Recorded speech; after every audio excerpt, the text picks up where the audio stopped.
This is Brother Ron, and welcome to We All Be News Radio and TV, the news-free Dixie for the 21st century.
Well, we all be is once again honored to have on the one and only Dr. Randy Short, a man who, in the words of Duke Ellington, is truly beyond category. Fantastical human being, people's champ, advocate, researcher beyond comparison, beyond category, and public intellectual extraordinaire. How are you doing today, sir? Now, I am blessed, and again, thank you for the phenomenal work that you're doing. All the great people that you interview and put the word out. And I can't thank you enough for when I had my first documentary out. Nobody was watching it until you talked about it. So I hope you share it.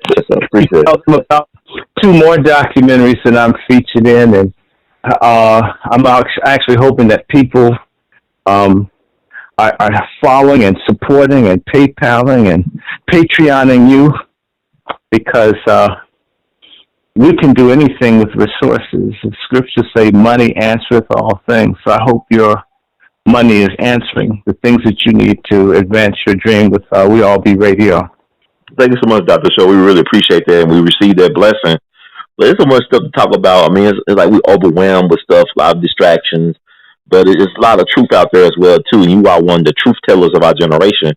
So I want to talk to you a little bit, I guess, on the pop culture side, but also on a real tip about what's going on with Kanye West. Your thoughts about that? Ooh.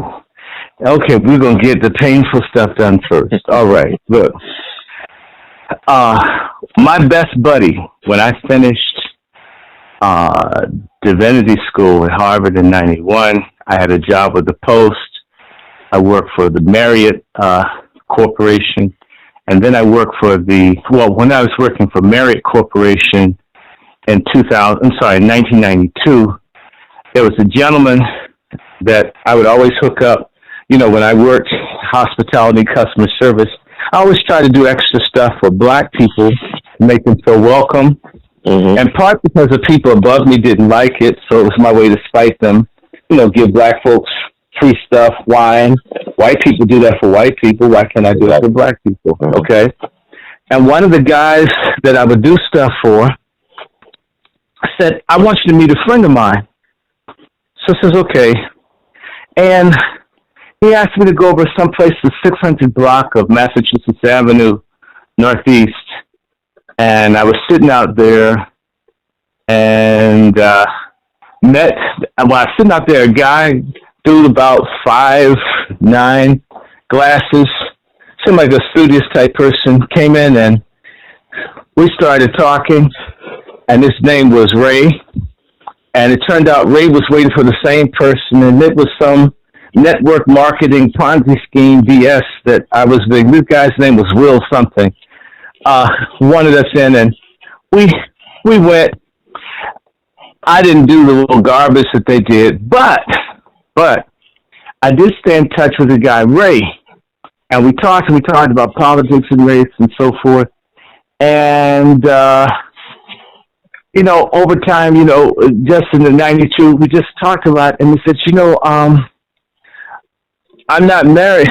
I'm not married right now. I'm just coming out of divorce. This is really okay. Well, cool. Well, just one divorce isn't so bad. I said, no, I've been divorced like 2 or 3 times. I think it may have been 3 times or 2 times. At least 2 times I've been divorced. Says, well, divorced already. At least you don't have any children. Says, well, yeah, I have a son. Says, really? I says, okay, well, what's his name? He says, my son is Kanye. And I was like, what's Kanye? What is? I was like, all right, fine, Kanye. So he explained it's a kind of African name or whatever. I said, okay, I'll meet your son. In the summer, I think I met this man early spring of 92. He asked me to come by his place. He was staying in Tacoma Park, Maryland, just outside of D.C. It's a part of Tacoma Park is in D.C. and part of it is in Prince George's County.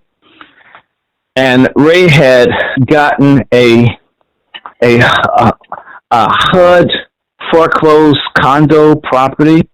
It's like basement level. And the reason he invited me over was he wanted me to meet Kanye. And when I came in, Kanye was just up mixing music. Seemed like a nice kid.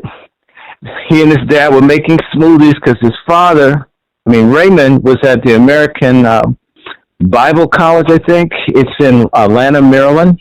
Mm-hmm. He was working on a master's degree in Christian counseling. His father was a Republican. His father was very, very religious. He didn't like cussing, or like drinking, or like smoking. He's very much into health. And he worked for a corporation called Paychecks. And, Ray's this very serious person. On top of that, Ray was selling personal safety devices and home safety devices. He's a very entrepreneurial, bright, tight guy. Anyway, he introduced me to Kanye, and I never will forget how he introduced me to Kanye. And I don't think Kanye will forget how he introduced me to Kanye. Mm. He said, this is my friend Randy. Randy has 4 degrees. I want you to be like him. And I would have never, I don't, me, I don't talk to you like, degrees. They haven't been done much for me financially, so I run around screaming about them, except for when someone tries to refer to me as if I don't know what I'm talking about. And Kanye never forgot that, because when he did his first album, College Dropout, mm-hmm. There's a monologue of a father and son arguing on the record. Yeah. That is about the meeting that Kanye and I had with his dad. Mm. I'm the person that Kanye is making reference to and mocking his father's voice with the 4 degrees. Mm. Okay, now, I'm just saying this. By the way, that same day, Ray wanted me to meet his ex-wife, Donda. And when I spoke, she was checking to see how Kanye was doing. And I'll just break this down. There's like this Oedipal conflict, or this fight between where the mother didn't want Kanye to be as close to his father. Like I said, the father's this very conservative type brother. He may have been a little wild when he was a Black Panther, where he met the mother at Atlanta University. I think he went to Clark. They went to Clark together, and he's in the Panthers and all this. But once she divorced him because Atlanta proved to be bootylicious to Kanye's dad. It's just Kanye's father's a really nice, a beautiful person. When he was younger, before he got converted, became a Christian, he spent a lot of his life in Germany, and then in predominantly white environments because his father's in the military. When he got down to Atlanta, his father had never seen so many fine Black women down at Atlanta University. Mm-hmm. And although he married her, I don't know the order of whether Kanye came. I don't know exactly how quickly between the time they met or marriage, whatever, but In a nutshell, Ray had wandering eyes and probably wandering numbers. And I think this contributed to Donda divorcing her husband, Ray. Ray had a major change in his life because he never wanted to be separated from his son or his wife. And Donda never forgave Ray. She's unforgiving. So Ray tried to reconcile and save or get married again or whatever, and she never let him come back. And he married and had a couple of very difficult marriages. And one thing he was proud of was he loved Kanye. I mean, when you hear him talk about Kanye, I mean, he's just, he's so happy because that's the only child he has that I'm aware of. Mm-hmm.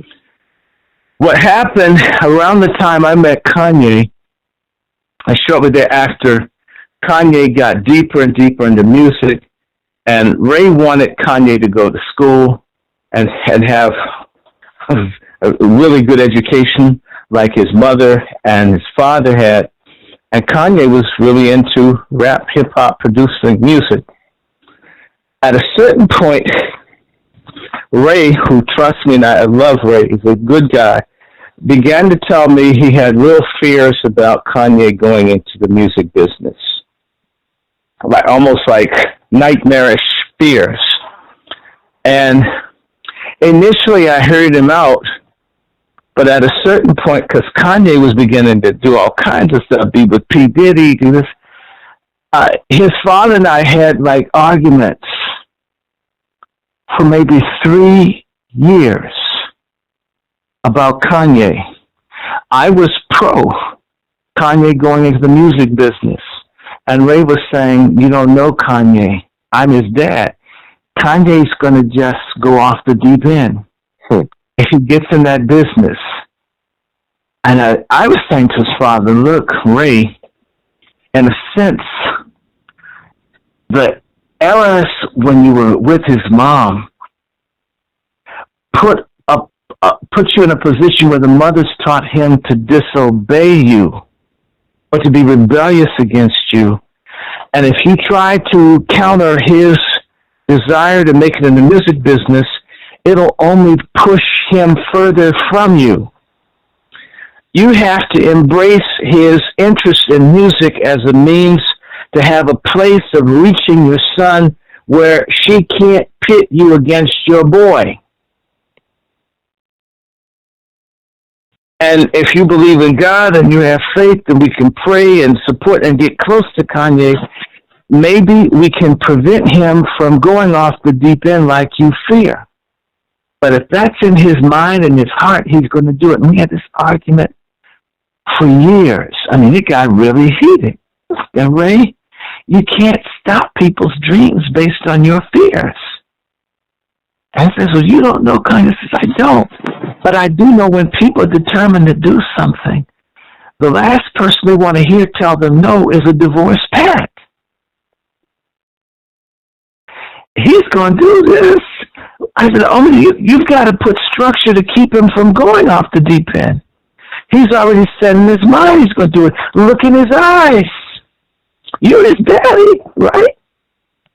Anyway, in the summer of 1999, or the spring of 1999, they had an auto show at the old D.C. Convention Center, which has long since been knocked down. I got a call from Ray, and Ray asked me to hang out with him and Kanye.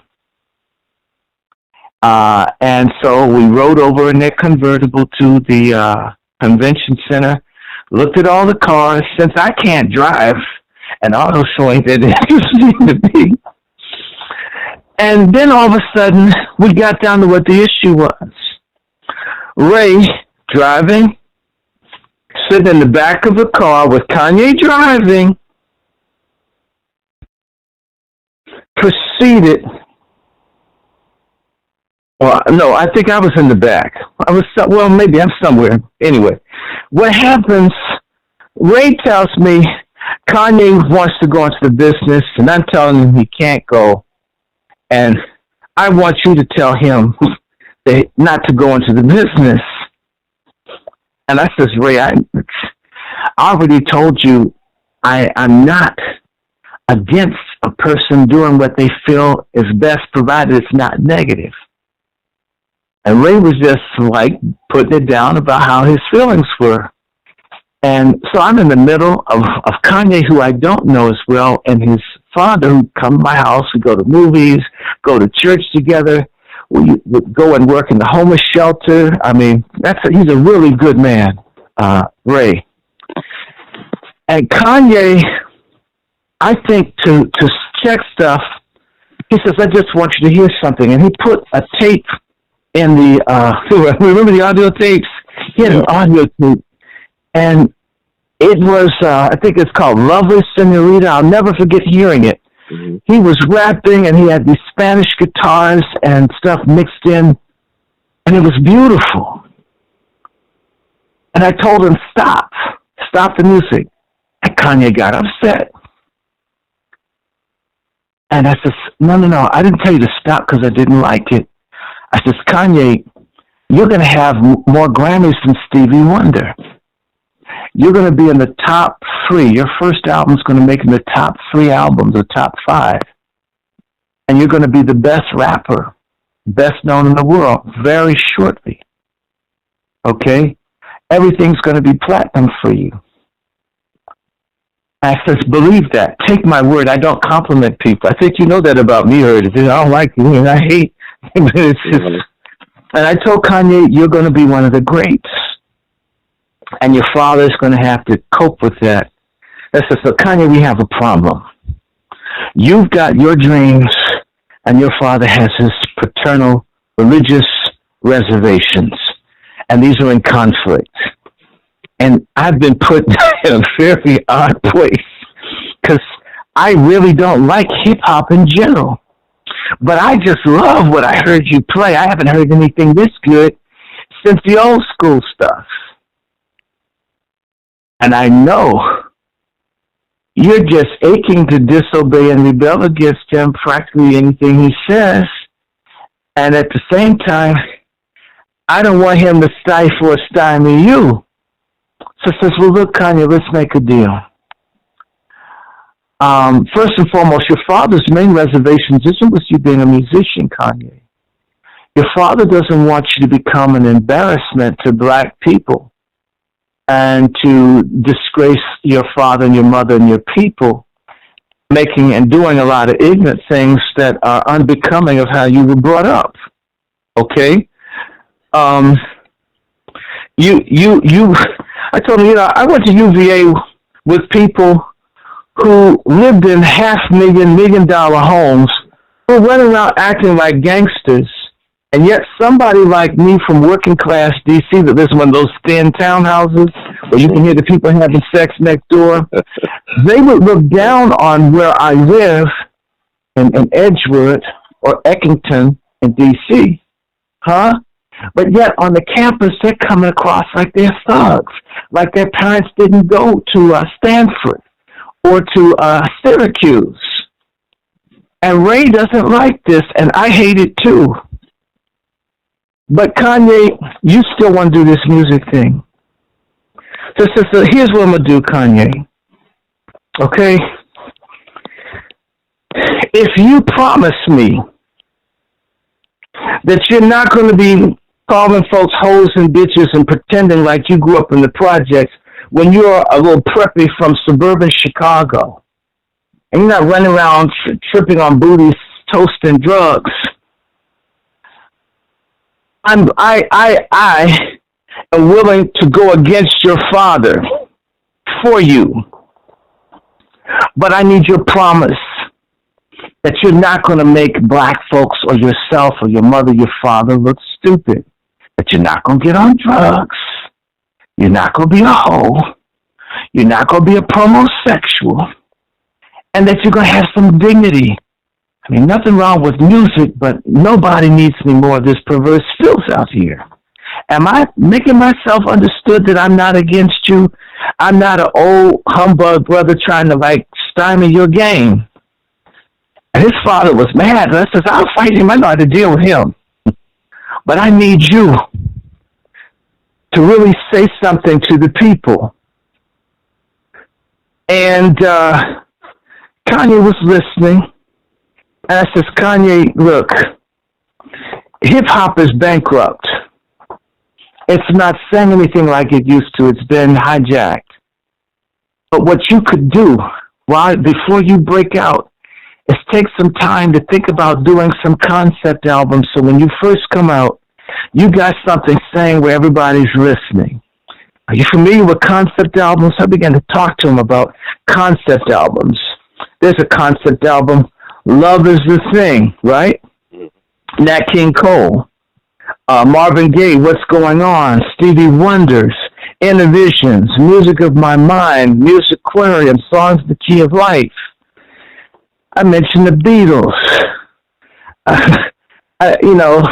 I mentioned Pet Sounds by the Beach Boys, talking about actually really saying something. Even the Jackson 5 did a kind of concept dancing with that thing, Dancing Machine, that to have a unified message that people can enjoy. And I said, Kanye, I get the music business, okay? They're going to want you to sing about pussy and dick, dick and pussy, dick lost pussy, pussy lost dick, dick loves pussy, pussy hates dick, dick loves pussy, dick and pussy back together. I understand that they're going to want, of your 12 songs, they're going to want mostly that. But try to make at least 2 songs on your album mean something beyond the garbage that you have to do to please the crooked people in the music business, and you'll come out all right. And he says, well, what kind of concept can I do now? Well, I worked for Amnesty International as country specialist for the Sudan back then. And I said, Kanye, have you ever heard of conflict diamonds where they're cutting off all these people's hands for us to get diamonds to put on our rings and the wrappers on their chains and so forth? Nobody's done any music about conflict diamonds. Maybe you could do that. Are you with me, brother? Yes, sir. Yes, sir. That was the last time I spoke to Kanye. But I do know that song, Diamonds Are Forever, came out. Wow. I didn't talk to Ray for a while after that. And the next time I remember talking to Ray was in 2000. Well, actually, what happened, I went to Germany for Amnesty International in 2004. I think April 2004. When I was looking at the news in Berlin, I saw that Kanye's album was in the top 4 in the Billboard charts. I literally woke up to the TV, I fell asleep, and it was talking about Kanye. As soon as I got home, I looked for the cards because Kanye didn't have cards. He wrote his number on the back of a card, and I called that number, and Kanye had changed his number. I hadn't called Kanye then. I don't chase after people and whatever. So I haven't been able to talk to him, but I did talk to his father, and then 2005, Kanye's father and I, because his father, like what he's doing right now, if he's unhappy or he just disappears, you don't hear from him. You can't find him. I can write him and via email. I don't hear anything. That's how his father responds to stuff. So I haven't heard from Ray. I thought there was someone in the Dominican Republic I thought was his father. I was writing him, but that wasn't him. But his father and I talked in 2005 or 6, and his father told me, Randy, you're the only person I know that he listens to. I said, well, Ray, you got to let me talk to him again. We've got to talk. It's very important. It didn't happen. And, I get it. I mean, things happen. But just before I moved to Tennessee, like a week or so, actually, I went and did an interview at Lane College in July of 2007. And I went to get my hair cut. You know, all the barber shops on Georgia Avenue above Howard University, above the street. I was there, and I wanted to get my hair cut for my interview before flying out to Jackson, actually to Nashville, and then taking, you know, a chauffeured ride from Nashville to Jackson. Okay, you know what happened? I get to the barber shop, and when I get into the chair, the Ellen show comes on. And the special feature for Ellen DeGeneres was Donda West with Kanye talking about a book, Raising or Bringing Up Kanye. And what happened on the show, I was all right with it. I was telling people in the barber shop that Kanye needs to be closer to his dad because his mom's kind of wild. Okay? And what happened, as Kanye and his mother, before they went to a break, Kanye shouts out with the audience, "I love looking at pornography," with his mother sitting next to him on national television. And I says, this boy's mom's not going to live too long. And all the people in there started fussing at me. You don't know nothing about that boy. You don't know him. And you can't say how long anybody's mother's going to live. Okay? Well, I kept thinking about it, and saying, man, Ray has to get Kanye back from his mom because that's the last person he needs to be around if he's going to say with his mom next to him on television he's into porn. That's a problem. Would you ever say that, sit next to your mom on national television, that you enjoy watching porn all the time? I don't think I would, but who knows, man. I mean, the Lord, the same thing. So, well, you know, his mother died in either 2007 or 2000. I think she died 2007 to 2008, between those years. Right.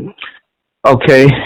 She was dead within a year of saying she's going to die. And people treat me like I'm crazy. She sure is dead. I'm sorry she's dead. Now, I just need to say to you, when I met Kanye and I talked to his mother, she cussed me out. She talked to me so poorly. I couldn't believe it. You don't even know me. What are you talking? But this was to show disrespect for Kanye's father. So I was nobody that she even should say hello, or all I did was say hello, how you doing? And she just cussed me out, went off, and was just tripping on me. And I just remember saying, God, please, don't let us ever have to talk again. I don't need this. And by the way, that was the first and last time I talked to Donda West. All right. Donda West dies. Everybody says Kanye sacrificed her. I don't believe that. And what I said to Ray West, is that when I did finally catch him, I did two things. We talked about Donda and Kanye, and I wanted him to meet Yvonne Chappelle, Dave Chappelle's mom, because I said, you guys both have famous, controversial children, sons. Y'all might be able to support and talk to one another. So I introduced Yvonne to Ray. They talked for a while, but I don't know what happened with that. You know, that's how I am. I want black folk to help come together somehow and help each other. We're always under stress. But what I said to Ray, I offer condolences on the passing of his first wife, but I says, Ray, why was she trying to get her breasts redone to impress those young boys around Kanye? That's a hell of a price to pay. You see, people out here are so quick to say something bad about Kanye and say that he killed his mama and all this other garbage without recognizing that just maybe what happened to her was her trying to be a cougar off of the entourage of his son. or the people around. And things like that happen, okay? That's how I think. I don't think Kanye sacrificed his mom, but I do think Kanye being in the music business with all that wildness and other things brought about a situation wherein there was money and the time and the possibility for her to make a really awful decision that cost her his life, cost Kanye his mother, cost Raymond West his first real love, and it's brought a whole lot of negative ramifications spiritually on Kanye. All right? And something else, and I'm not making any judgments. People call the group that Kanye was with the Backpack Gang and made all sorts of references to maybe the young guys were kind of weak or effeminate or whatever. I don't know these people. I'm not saying anything one way or the other. I know folks will swear by it, but that isn't something that I'm prepared to do because I don't know anything about these gentlemen. But I do know that Kanye's father is zero tolerance on gayness. Okay? He's absolutely has no interest in having a gay son or gay anything. That's just him, straight up. You have no business doing it, okay? So if there's any odd, strange stuff that you know goes on in that business, filth that goes on in that business, confusion that goes on in that music business that someone may have been introduced to, exposed to, or participated in, his father's the last person he's going to be able to just sit down and say, hey, Dad, I made a mistake. Or even if he didn't do it, I'm around these people doing this. His first father's not going to be cool with that. So when you think about the fact that Kanye's the only child, he has no sisters or brothers, right? And he's not close or connected to the West family. I don't know how tight he is with the other people on his mom's side. Then Kanye ends up with this sex magic broad with the artificial booty. It looks nice, but, you know, artificial fruit looks nice, but you can't eat it. All right? Yes, sir. So Kanye is surrounded by these, I think they're Armenian Jews, and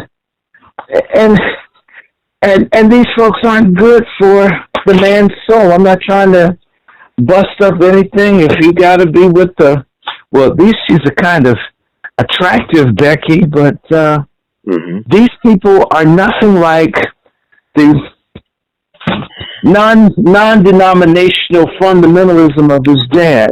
I mean, his dad's a righteous dude. I mean, Thanksgiving and Christmas going down to the gospel mission in Chinatown in D.C., feeding the hungry and the homeless. Mm-hmm. I hope I don't sound like I'm tearing down Kanye or his dad. I hope I'm not trying to tear down. When you care about people, I'm not trying to trash anyone. That's right. I hope it doesn't sound like that to you. No, I think you do no balance, you know, your perspective. I don't think it's bashing anybody. Just being honest. And so I haven't heard from Ray now in 10 years. Wow. I know that when Kanye went off, when the white girl, Tyler Swift, whatever she is, and he had his hair cut and he was running with Amber and all this stuff, I'm pretty certain if his father, who feared and saw this stuff coming, he's got to really feel bad. And you know what's interesting? You never hear about his father, Ray's presence with these children that Kanye has. And I'm going to say something. You know, I know one thing I know Ray couldn't deal with. There's no way that Ray West is going to want to be around no Caitlyn Jenner. This is absolutely, I'm just telling you, that's World War 50. So if you had only one son that you loved, and his father-in-law has artificial boobs, calling himself Woman of the Year, his father has to feel a heavy sense of loss. And Kanye, who acknowledged that he was on opioids and all this other stuff, he's in real bad moral, ethical, spiritual shape. But when you look at people like Cosby, you look at people like Tiger Woods, you look at people like OJ, they surround themselves or get surrounded by opportunistic, decadent, hedonistic, connected white folks. Huh? Yes, sir. And black folk, I don't know any Kardashians. I don't know. It's almost impossible. I don't know of any way to get to anyone that I would know. I don't know how to get to anybody that could talk to say, hey, look, man, I don't want a record or I don't want any money. I just want to, in fact, I just want to talk to your father because I figured at least we're friends for real. I just know you're a son of a close friend. So I believe he's in trouble. I believe that that's a vicious, demonic, satanic business. I believe that this guy is trying to break out of where he is, but like the prodigal son in the book, you can find yourself in the hog pen before you find your way back home. And I hope he finds his way back home alive, you know? Mm-hmm. That's what I want to say about Kanye. Cool. Kanye's father, I'm certain, loves this boy. And I saw something, Wendy Williams, her silly Pisces or fish-looking self, made a statement about his father. Ray West tried. Ray West was a good father. Ray West has been supportive of his son. But, you know, when children get a certain age, they do what they want to do. He's a grown-ass man. So let us hope that he can detox. Someone can get to him and pull him away from those folks. But I'll tell you something about Kanye. My buddies who I want you to talk to in Chicago, there were some people, Fred Hampton Jr., they know Kanye. Kanye got away from all the people in the hood who would protect them from people who weren't treating them with respect or so forth. But it was Fred Hampton Jr. who went off on Kanye to make Kanye go off on Bush over Hurricane Katrina, if you want to know where that came from. Mm. That was to get street cred with the brothers back in Chicago who were saying, you got to give something back. Kanye has not been generous back in Chicago to people who were with him way back. And so we see this story over and over again of people getting out there, becoming big and important, and forgetting the people that they came up with. This is why, brother, I don't have a problem as long as people treat me right, no matter how far or high up I get, to do your show or other people, even people's blog shows, as long as they treat me right. Mm-hmm. Because not before, I did Press TV before I met you, I did RT before I met you. I mean, I've done television off and on since I was 15 and radio since I was 12. At some point I'm doing it. I mean, so it's a long time at 53. But the people who helped me when I was coming up or when I've been in the process of becoming are the same people I want to deal with always. We may have a falling out like that woman that you had called me but said she became a sex slave after the show. I just, since I came, heard, don't send me nobody else like that. I mean, it's not that they weren't cute or whatever, but I'm trying to help you. I'm not trying to get none. Mm-hmm. Not someone telling me you're getting raped by people. Why would I want some of that? I mean, may confuse my DNA with the rapist. They come and lock me up. No, no. Oh, you got a point. I'll take the vegetarian alternative, sister. Where's my hand? Here you go. I'm fine now. Okay. Now, so that's Kanye. I feel really bad about Kanye because you need to know I tried to do something with Malcolm Shabazz. We were getting there and folks didn't like our relationship. They separated him from me and they killed him. I tried, and Marion Barry's son reached out to me, and then I guess the people around him didn't want him talking to me. And now he's dead. Wow. Okay? I've had some people that I reached out to Darren Seal, try to get a rapport with Seal, and he couldn't perceive. He trying to do nothing. I just have love for people struggling. Could never get the connection. He's gone. I hate to see young black men or women that you care about be destroyed. And sometimes it's because of their mindset or drugs or something that gets in the way of what they could be. Because someone wants to destroy them. I'm a Christian. I believe that Satan comes to kill, steal, and destroy. That there are things destroying us, and we need strong, upright people to be around. And the only thing I'll say is, Yvonne Sion, who's I wanted me to be friends to Dave for me to be of some help to him. I've never quite had the opportunity because it's a similar thing of folks being surrounded by, and certain folks don't get, the mental space to say, hey, brother, I see you now and then. Who are you? You get where I'm coming from. Right. I'm not saying anything bad about that brother other than, always keep some of these people in prayer, and particularly if they're truly creative, if they're truly insightful people like Dave is, then they see a lot of pain. A lot of entertainers, Marvin Gaye, a distant cousin of mine, had a lot of pain. Yeah, I'll break that down real fast. Marvin Gaye's mother's a Cooper from Rocky Mount, North Carolina. She went to the same high school as my grandmother, and my grandfather, is from Rocky Mount, Wilson.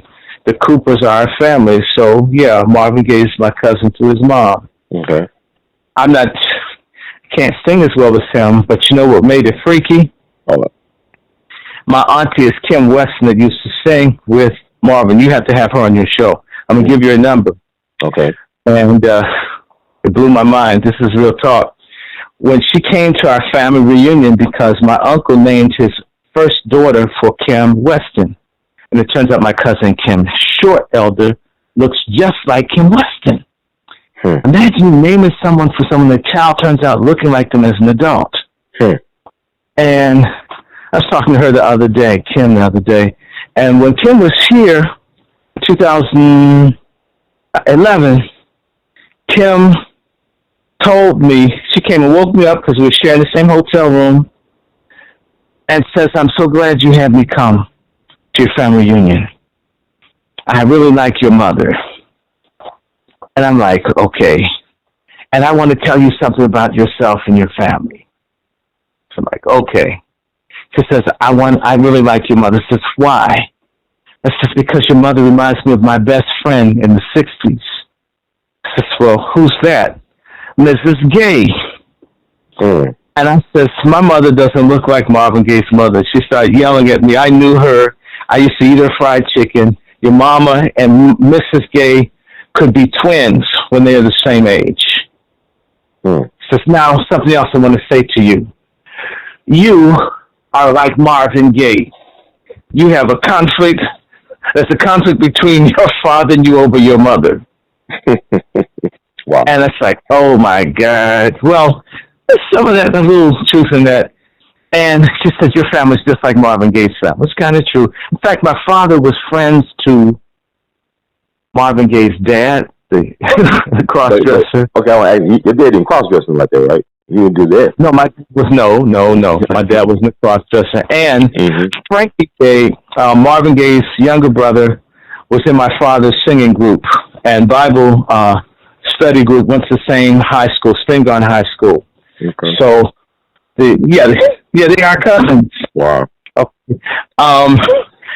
My father, he's so religious and not into popular music, never explored as to why. Our families were so closely connected. But yeah, isn't that amazing? Who's what? Who? I mean, I don't know. And imagine, I didn't really think about it until Kim Weston said to me, "You're like Marvin Gaye." I said, my brother used to say stuff like that, but I thought my brother, my brother. But when she says, yes, you're just like the Gay family. And one of the things I learned when you do genealogy is when people have family dynamics and talent and all this stuff in common, they're often related, even if they don't know it. Mm-hmm. And that's when I started trying to understand where the family came from. And I found out, oh my God, I am related to him. I never thought about it. Okay, so anyway, now for that, let's do my other family member. Let's talk about Bill Cosby. Yes. Okay, so fire away. I'm done with Kanye. Did I answer questions? Does this sound like, is that something you think your audience would want to hear? Oh, they'll love it. I mean, that background story, I mean, it'd be funny if he come out and say something about it. You know what I'm saying? Like, yeah, I know. I love Kanye. I love this, that we didn't I didn't trash nobody. Oh, no, you don't. And you know I can drop kicks. Oh, yeah, you good at that, man. You got verbal judo over there. You're a master at that. But I want to ask you about his thoughts about what he said about slavery as a choice and the other things he's been saying that seem to have people upset. Being with the white woman's a choice. Slavery is called involuntary servitude. Now, if Kanye is talking about mental slavery, where blacks in the last 50 years decide not to move forward, he's got a point. However, he poorly articulated my interpretation of what he said. However, what I will say to you, my family lived in the Dismal Swamp, okay? The Dismal Swamp, between Virginia and North Carolina. Yeah. My folks refused to be slaves, and our family just wouldn't do it. They just wouldn't. So, in a sense, being subordinate to other people does require the acquiescence and the cooperation of the dominated. Yep, I agree. And so there is a degree of that in all instances. Let me tell you, in jail, they have to let the prisoners get high and have sex and use drugs in order to control the prisoners. In the prisons right now. In fact, they have to give a degree of freedom to the prisoners in order to control them. They were too tough on the prisoners. They'd rebel all the time, right? So they give us just enough freedom to keep us compliant with the system. Huh? Yeah, that makes sense. And so, in reality, we support, most black people are supporters of white supremacy and white hegemony. I can pick my favorite place, the black church. You can get a Negro preacher to go to Harvard or Yale or to, what's that place? ITC in Atlanta and get all information about the African origins of the Bible and the people there. And yet when they get a church, if the Sunday materials have all white people and the white Jesus is up everywhere, then that little pale sissy and all the little strange albinos in the publications and the fans remain the same.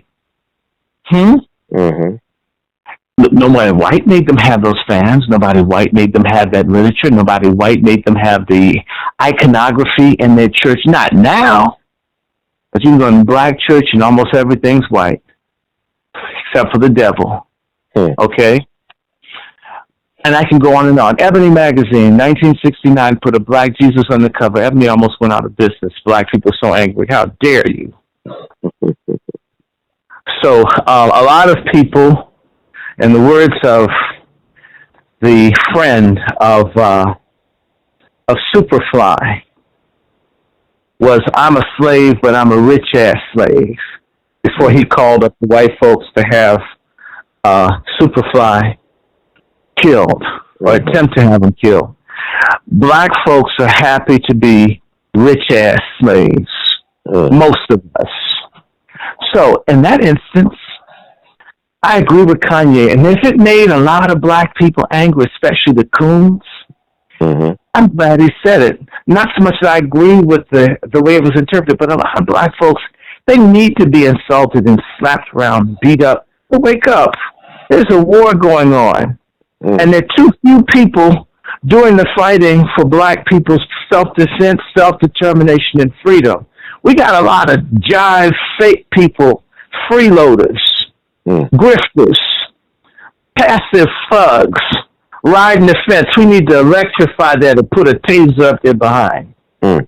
Why do you have to work so hard to promote your show with all the good stuff you're putting out there? Why do certain preachers and folks I've seen trying to do the right thing have to work so hard? And the little crooked devils, like Klepto Dollar, like seek the fake instead of Jake's. It's fake. That's what I just said. These people have it so easy, and righteous black folk have it so hard.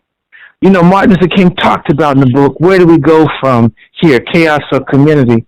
He talked about the absolutely minimal numbers of black people doing what was necessary to turn things around, and how the majority weren't doing anything. W.B. Du Bois, who I often disagree with, has an essay called The Meaning of Progress, and he talks about if everybody sacrificed, then sacrifices wouldn't fall so heavily on anybody. But if a few have to sacrifice all for the many, then it's too much of a burden. So, I see it every day of my life, treason and voluntary slavery. I see it at the HBCUs. I see it in black organizations. I see it in the black woman who is the penthouse centerfold, the Playboy centerfold, who jumps out the window, killing her half-white baby and herself. Why in God's name are you exposing your vagina to men that hate you in the first place, fool? And why did you feel justified to kill your half-black baby? You know, wow. I mean, I look at the Congressional Black Caucus. There are almost 50 of them. Why can't they have some hearings on poisonous water in Flint, and in Brooklyn, and in Newark, and Philly, and in Baltimore, and in D.C., and in Houston? Huh? I mean, they can't have a conversation. We're not talking about throwing a brick or say, kill Whitey. Just talk about it. Isn't that what Congress people do? Not these slaves, brother. Okay? And these people are voluntary slaves. Huh? If my folks could be free in the dismal swamp, to the point that Nat Turner was trying to move into our neighborhood, that's where they stopped him from going. They knew where he wanted to go, to our neighborhood. Huh? If black folks could be free when slavery was the law of the land, we don't have a lot of excuses right now. And I'm not talking about everybody.